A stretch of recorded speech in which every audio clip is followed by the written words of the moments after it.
Hey, it's Jen here. I just wanted to share a little bit today about some of the softer aspects of real estate. I think when we think about real estate and real estate transactions as general public, we often think about the sales and the actual just logistics of the transaction, and we forget to think about the emotional side of real estate. And for most people, their home purchase or their real estate purchase will be the single biggest purchase they'll make in their lifetime, their single biggest investment.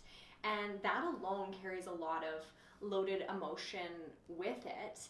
And then we take into account that it's oftentimes of a big life transition that a purchase or a sale is happening. And sometimes these can be big, exciting things, buying your first home, or maybe getting married and buying a home together, or you've started a family or expecting a baby and you're buying a home to create space for your growing family.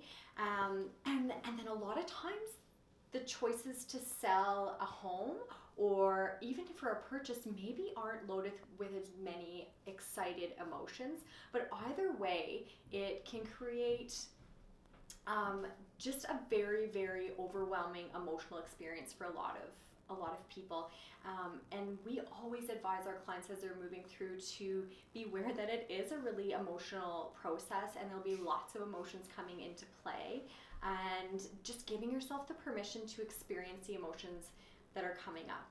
And I always like to share, especially with our first time buyers, a little story about Ryan and I when we bought our very first home together. It was the first time either one of us had purchased a property, and we were young and not quite married yet, but getting married.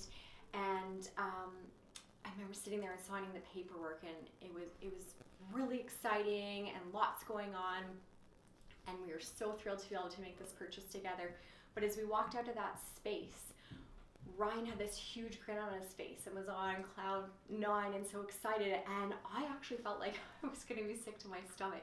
And it was just a really interesting perspective to know that both of us experienced very different emotions about something that we were both very, very excited about. So just giving yourself permission to just experience the emotions that are coming up and knowing that there's no right or wrong within it. And also, part of this is when you're choosing an agent to work with, making sure that you are choosing someone that you know can work hard and do the job for you, but that you also feel safe with and that you can trust. Because they should be able to help you to still make the best decision for you during a potentially very emotional time. So if it's not someone you're feeling safe with, or if you don't develop that trust, you might not actually feel comfortable sharing some about what you're going through emotionally.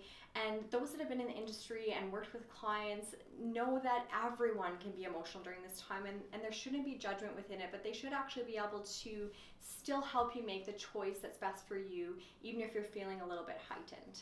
So thank you for listening today. Can't wait to share more with you again soon.